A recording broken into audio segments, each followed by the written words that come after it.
Programme में खुशामदीद। नाज़रीन, हम बात कर रहे थे कि साइलेज हमारे जानवरों के लिए क्यों ज़रूरी है। साइलेज से हम अपने जानवरों की दूध और गोश्त की पैदावार में किस तरह 25 से 30% तक इजाफा मुमकिन बना सकते हैं। डॉक्टर साहब, मुझे ये बताइएगा कि साइलेज के अंदर एक बंकर का मेथड भी होता है। वो बंकर किस तरह बनाया जाता है, वो किसान किन किन चीज़ों से उस बंकर की तामीर मुमकिन बना सकता है। देखें जी, अभी मैं जिक्र कर रहा था छोटे फार्मर्स का जी। ऐसे फार्मर्स जिनके पास 5 से 10 जानवर हैं वो तो पिट का तरीका इख्तियार कर सकते हैं, गड़ा खोद कर। ठीक है। जबकि ऐसे फार्मर जिनके पास 50 या 100 या 150 200 जानवर हैं, हाँ जी, उनकी ज़रूरियात ये गड़ा खोदने से पूरी नहीं होती। बिल्कुल। उनके लिए जो तरीका है, ऐसे इलाकों में जहाँ पे चारा वाफर मकदार में मौजूद होता है, ठीक, वहाँ पे उनके लिए जो तरीका इख्तियार उन्हें करना चाहिए वो है बंकर बनाने का। अच्छा। बंकर जो है, आप सीमेंट के, ईंटों से, कंक्रीट से और मट्टी के जो है गारे के साथ उससे भी बना सकते हैं। अच्छा। और ये सस्ता तरीन तरीका है। और ये मट्टी और गारे से जो बनाएंगे। जी हाँ, मट्टी और गारे से आप चौड़ी सी दीवार बनाते हैं जो नीचे से तकरीबन 3 साढ़े 3 फुट चौड़ी होती है। अच्छा। और ऊपर की तरफ बढ़ते बढ़ते उसकी जो चौड़ाई है वो कम होके वो तकरीबन 1.5 फुट तक रह जाती है। अच्छा, निस्फ हो जाती है। हाँ जी, वो निस्फ हो जाती है तकरीबन। हाइट उसकी तकरीबन 6 से 7 फुट ऊंची आप कर लेते हैं। ठीक है। दीवार की जो लंबाई है वो तकरीबन आप 60 से 70 फुट करते हैं। ठीक। और जो दो दीवारों का दरमियानी फासला है वो तकरीबन आप 25 से 30 फुट रख लेते हैं।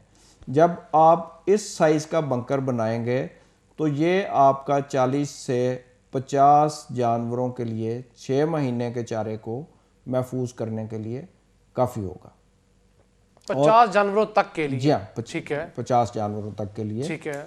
और इस तरीके में गारे की चौड़ी दीवार बना के, अगर मैं इसको आसान लफ्ज़ों में कहूँ तो आपने पठानों को मट्टी के बड़े बड़े गोले थोबे बना के उनसे दीवारें बनाते हुए देखा होगा। बिल्कुल ऐसा ही है। आप वही दीवार बनाइए। अच्छा। जिसको ऊपर की तरफ उसकी जो चौड़ाई है उसको आप निस्फ पे ले आएं, ठीक, 6 फुट तक जाते हुए, और उसके साथ खड़ी ईंट जो है उसकी साइडों पे लगा दें। अच्छा। और उस खड़ी ईंट के ऊपर प्लस्तर भी कर सकते हैं और खाली टीप भी कर सकते हैं। अच्छा। ये बंकर बनाने का सस्ता तरीन तरीका है। ठीक। आप इससे ऊपर जाएं तो दीवार ईंटों से बनाएं। अच्छा। सीमेंट से चुनाई करें और उसके ऊपर अंदर बाहर उसके प्लस्तर कर दें। तो इसका साइज क्या होना चाहिए डॉक्टर साहब? इसका साइज जी, आप जो आइडियली है जो तकरीबन 50 जानवरों के लिए काफ़ी होगा। हाँ जी। आप 70 फुट लंबा रखें इसको। ठीक। 25 फुट चौड़ा रखें। अच्छा। और 7 फुट दीवारों की ऊंचाई रखें। ठीक। एक यहाँ पे मैं फार्मर्स के लिए अपने रिसर्च को सामने लाते हुए ये बात गोशगुजार करना जी, चाहूँगा। बताइए। और वो ये है कि पहले एक सिलसिला चलता था 3 दीवारों के बंकर का। हाँ जी, पहले बिल्कुल 3 साइडों से बंकर बंद होता 3 था, साइडों से एक साइड से खुला होता था, एक साइड से खुला होता जी। था। अभी जो हमने नया तरीका इसमें तजवीज किया है जी, वो ये है कि आप 2 दीवारें बनाएं। यानी कि साइड्स पे 2 दीवारें होंगी, साइड पे 2 दीवारें हों और 2 दीवारें आपने खत्म कर दी हैं, और 2 दीवारें दोनों साइडों से बंकर खुला हो। ठीक है। और इससे जो फायदा मिलता है, एक तो आप, जब मैंने जिक्र किया था कि चारे को बंकर में या पिट में डालने के बाद खूब दबाएं, ठीक है। और वो खूब दबाने में ट्रैक्टर को आसानी से चलाने में या कोई भी हैवी मशीनरी उसके ऊपर आप चला रहे हैं तो उसको चलाने में आपको आसानी मिलती है, वो उसके गिरने का अंदेशा कम होता है। दोनों तरफ से ढलान होगी, एक दफा चढ़ते हुए दोनों तरफ से अगली तरफ जाके उतरते हुए, ठीक है। और चारा आपका बेहतर साइलेज तरीके से में कन्वर्ट होगा, आपका चारा महफूज होगा और नुकसान का अंदेशा जो है वो कम से कम होगा। अच्छा, इसका एक और जो मैंने अमली फायदा देखा है, प्रैक्टिकली इसको देखा है, वो ये है कि आपने बंकर को पूरी तरह से भर लिया, ठीक है, उसके ऊपर पॉलीथीन शीट डाल दी, हाँ जी, उसके ऊपर आपने टायर्स या कोई इस वजन रख के उसको महफूज कर लिया। अब ताकि आपका पॉलिथीन उड़े ना और हवा उड़े अंदर नहीं ना जाए। और हवा अंदर ना जाए। ठीक है। अब आपने 30, 35, 40 दिन के बाद आमतौर पे हम रिकमेंड करते हैं अच्छा। कि साइलेज तैयार है। अब आप जानवर को बिल्कुल बगैर किसी रिस्क के आप अपने जानवर को वो चारा जो है, ठीक है। वो जो साइलेज अब कन्वर्ट हो चुका है और बेहतरीन साइलेज बन चुका है, अब आप अपने जानवर को खिला सकते हैं। ठीक है। अब 40 दिनों के बाद आपने उस बंकर को खोल लिया। हाँ जी। आप आधे बंकर को अभी आपने इस्तेमाल किया था कि आपकी नई फसल तैयार हो गई। हाँ जी। तो दोनों तरफ से खुले बंकर का जो सबसे बड़ा फायदा है वो ये है कि जो आधा बंकर आपका खाली हुआ था उसके अंदर आप नई फसल को डाल लें, ठीक है। और बंकर की जो दूसरी साइड है वो दूसरी तरफ से इस्तेमाल उससे करें। आप खोल लें। ठीक है। अब जब तक आपका वो खाली होगा आपका दोबारा से उस साइलेज तैयार वक्त है। तक आपकी नई फसल भी तैयार है। हाँ जी। वो जो आपका अभी खाली हुआ है उसमें आप नई फसल डालें और दूसरी साइड पे आपका साइलेज तैयार है, उसको निकालें और अपने जानवरों को खिलाना शुरू कर दें। ठीक है डॉक्टर साहब, इसके ऊपर लागत कितनी आएगी अगर हम इसको सीमेंट की दीवार बनाएंगे प्लास्टर के साथ, या अगर हम उसको जो गारे का मेथड आपने बताया है जी उसके अंदर कितनी की लागत आएगी? देखें जी, जो गारे से बनाने वाला तरीका है जी। वो तो सस्ता तरीन तरीका है। ठीक है। और उस तरीके पे तकरीबन 1.25 से 1.5 लाख रुपया आपका ये सारा काम करना है, क्योंकि उसके नीचे हमने सोलिंग लगाना है, उसकी साइडों के ऊपर खड़ी ईंट टाइल, लगानी ठीक है या टाइल लगानी है, और उसके ऊपर हमने टीप या प्लस्तर करना है। ठीक है। तो ये ज़्यादातर खर्चा उसमें आपका ईंटों का, सीमेंट का और मजदूरी का है। ठीक है जब आप पक्के बंकर की तरफ जा रहे हैं जी, उसमें आपका खर्चा 3 से 3.5 लाख रुपए तक आज के दिनों में आ सकता है। ठीक है। लेकिन ये आपको बता दूं कि ये खर्च किया हुआ आपका बिल्कुल भी ज़ाया जाने वाला नहीं है, और क्योंकि इसकी लाइफ कितनी होगी डॉक्टर साहब? इसकी लाइफ जी तकरीबन 25-30 साल तक इस बंकर को कुछ नहीं होने वाला। एक हिसाब से लाइफ टाइम ही हो जी गया हाँ, ये। लाइफ ठीक है। टाइम इसके जो है। ठीक है। उसके बाद डॉक्टर साहब आप मुझे बता रहे थे कि आपने एक बेल्स का तरीका भी इंट्रोड्यूस करवाया है। क्या हमारे नाज़रीन को जानने के लिए कि वो बेल्स का तरीका क्या है? इसमें रहमान साहब मैं अर्ज़ करूं जी। कि पाकिस्तान में ये जो बेल्ट साइलेज का कॉन्सेप्ट देना है, ये मैं तो इसको ये कहूँगा कि जो आपके 2010 में सैलाब आए थे, जी जी। तो उन दिनों में जब चारे की शदीद किल्लत हुई आपके जनूबी पंजाब में, हाँ जी, जानवर भूख से मर रहे थे और चारा वहाँ पे दस्तयाब नहीं था जी। और कुछ लोगों ने ऐसे इलाकों में जो सैलाब से महफूज थे चारे को साइलेज की शक्ल में महफूज किया हुआ था।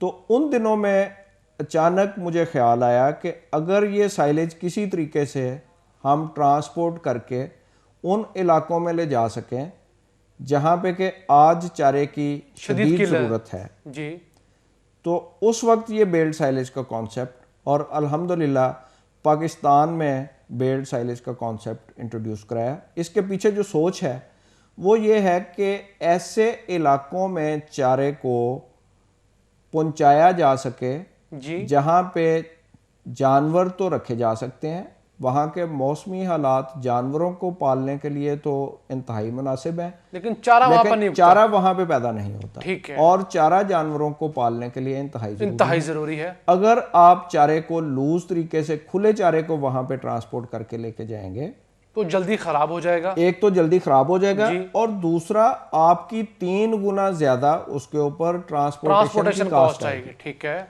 जब आप बेल्ट साइलेज की बात करते हैं तो आप उसके हुजम को तीसरा हिस्सा तक कम करके ले आते हैं। हम उसी साइलेज को कंप्रेस करेंगे। जी हाँ, और उसको पैक कर देंगे हम लोग। बिल्कुल जी। आप चारे को काटा कुतरा और जितनी जगह पे 1 मन चारा आना था, हाँ जी, उतनी जगह पे उसको प्रेस करके अब आपने 3 मन चारा जो है, ठीक है, उसको उतने जगह पे आपने महफूज कर लिया है। ठीक है। अब आप जब उसको किसी ट्रक पे, ट्रेलर पे आप लेके जा रहे हैं तो वो आपकी ट्रांसपोर्टेशन कम होगी, उसमें आपका नुकसान कम होगा, उसमें चारे का ज़िया कम होगा, और वो एक लंबे अरसे के लिए ये कम अज़ कम जो बेल साइलेज आपने बना के महफूज कर लिया, वो आपके लिए कम से कम 1 साल के अरसे के लिए आपके पास महफूज है और आप उसको बगैर किसी नुकसान के अपने जानवरों को खिला सकते हैं। डॉक्टर साहब ये कहूँ कि आपने चारे के भी साशे पैक बना दिए हैं। जी हाँ। आपको जहां पर जितनी ज़रूरत हो आप उसको खरीद के अपने जानवरों को डाल सकते हैं। बिल्कुल जी। इसमें मैं आपकी वसातत से ये मौके का फ़ायदा उठाते हुए अपने किसान भाइयों के लिए एक पैगाम देना चाहूँगा। जी बताइए। और वो ये है कि Punjab life stock and dairy development के फोरम से हमने एक प्रोजेक्ट लॉन्च किया है। अच्छा। जिसके 2 हिस्से हैं। जो उसका पहला हिस्सा है वो तो आम फार्मर को एड्रेस करता है, जिसमें हम फार्मर की जो मुश्किलात हैं कि उसको साइलेज बनाने के मुतालिक इल्म नहीं है। अच्छा। हम फार्मर्स की ट्रेनिंग कर रहे हैं उसमें, और इंशाअल्लाह ताला 5 साल के अरसे में हम कम से कम 5000 फार्मर्स की दहलीज पे जाके उनको साइलेज बनाने की तरबियत देंगे। दूसरे नंबर पे हमने किसान की मुश्किलात को, मवेशी पाल हजरात की मुश्किलात को देखा कि वो साइलेज बनाना तो चाहते हैं, उनके पास साइलेज बनाने के लिए वसाइल नहीं है। तो वो वसाइल में जो सबसे ज़्यादा कमी हमने महसूस की वो ये कमी थी कि उनके पास साइलेज बनाने की मशीनरी दस्तयाब नहीं है। ठीक है। और अगर कहीं से प्राइवेट सेक्टर में अवेलेबल है भी, दस्तयाब है भी, उसकी कीमतें बहुत ज़्यादा, वो 3000 से 5000 रुपये फी एकड़ कटाई के उनसे वो पैसे चार्ज करते हैं। ठीक है। तो हम Punjab life stock and dairy development board के प्लेटफॉर्म से जी हमने उन किसानों के लिए जो साइलेज बनाना चाहते हैं, हाँ जी, हम सिर्फ उनसे एक मशीन का 1 एकड़ का सिर्फ 1000 रुपया जो है वो किराया चार्ज करेंगे। हमारी टीम जो इंतहाई माकूल है, बल्कि आप यूं समझ लेना जी कि जो लोग चार्ज कर रहे हैं उसका तीसरा हिस्सा है। बिल्कुल ठीक है, उसका तीसरा हिस्सा है। और हमारी टीम भी जो है वो उसकी दहलीज पे जाएगी। ठीक है। उसको किसान को, मवेशी पाल को साइलेज बनाना सिखाएगी और उसको बना के देगी पहली दफ़ा। और हमें इस बात का पूरा यकीन है कि जो इस वक्त हमारे किसान भाइयों के अंदर, जो मवेशी पाल भाइयों के अंदर इस वक्त जो सोच डेवलप हो रही है, जो उनके ख्यालात हैं, वो उसको अडॉप्ट करते हुए वो बहुत जल्द ये साइलेज अच्छे तरीके से बनाना सीख जाएंगे और हमारी टीम की शायद दूसरी दफ़ा उस जगह पे जाने की ज़रूरत ही ना हो। डॉक्टर साहब, आपने अपने जो प्रोजेक्ट के दरमियान में जी किसानों के अंदर कोई चेंजिंग महसूस की कि उन्हें इस चीज़ का एहसास हो रहा है कि साइलेज वक्त की अहम ज़रूरत है, हमें इसकी तरफ आना होगा अगर हमने अपने जानवर से दूध या गोश्त की अच्छी पैदावार लेनी है? तो देखें जी, बात यह है कि हम जहाँ पे भी बैठते हैं जी, अक्सर ये बात सुनते हैं कि फार्मर को अवेयरनेस नहीं है, फार्मर को इस बात का शऊर नहीं है, इस बात का इल्म नहीं है। मुझे ये बात कहते हुए इंतहाई खुशी महसूस हो रही है जी कि यही ख्यालात लेके मैं ओकाड़ा में एक ट्रेनिंग का सेशन था। अच्छा। मुझे वहाँ पे मदऊ किया गया कि जी आप आके तो फार्मर्स के साथ बातचीत कीजिए। ठीक है। तो मैं वहाँ पहुँचा और इस बात को देखते हुए मेरी खुशी की इंतहा न रही कि मेरी बातचीत शुरू करने से पहले वहाँ पे एक चिट्टा अनपढ़ बाबा वो खड़ा हो गया। अच्छा। और मैंने ये सोचा कि शायद ये मेरे ख्यालात जो मैंने यहाँ पे बयान करने हैं, अच्छा, ये बाबा जी उनके खिलाफ बोलेंगे, मुखालफत करेंगे उसकी। लेकिन वो चिट्टा अनपढ़ बाबा जो उर्दू का एक फिक्रा भी नहीं बोल सकता था, मेरी खुशी की उस वक्त इंतहा न रही जब वो बाबा जी ने, जो 150 किसान मवेशी पाल हजरात वहाँ पे मौजूद थे जी, जिनमें 5 जानवरों से लेके 150 जानवर तक पालने वाले किसान मवेशी पाल मौजूद थे, उन सबको, जी हाँ, ठीक है, उन सबको मुखातिब करते हुए वो बाबा जी बोले, ओ भराओ मेरी गल गौर नाल सुन लो। अच्छा। जे डेयरी दा काम करना जे ते साइलेज तो बगैर है काम नहीं जे हो सकता। यानी कि ये शऊर उनको भी था। अभी जी किसान के पास ये बात पहुंच चुकी है, ठीक है, कि साइलेज के बगैर डेयरी का काम मुमकिन नहीं है। ठीक।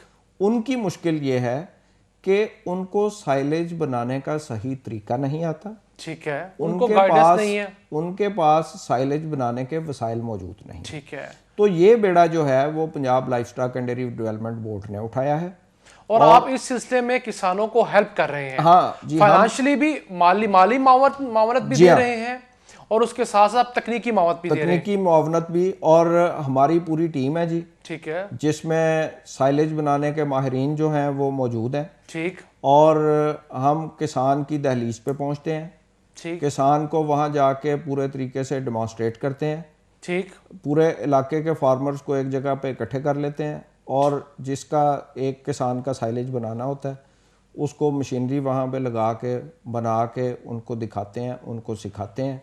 ये आप बेसिकली पूरे गांव को ट्रेंड कर रहे हैं, किसी एक शख्स को नहीं कर एक रहे। शख्स को नहीं जी। और अभी तक अल्हम्दुलिल्लाह हम इस तरह के 5 सेशंस जो हैं मुख्तलिफ जगहों पे वो कर चुके हैं, और उनमें तकरीबन 500 से 600 किसान जो हैं वो शिरकत कर चुके हैं और मुस्तफीद हो चुके हैं। जी।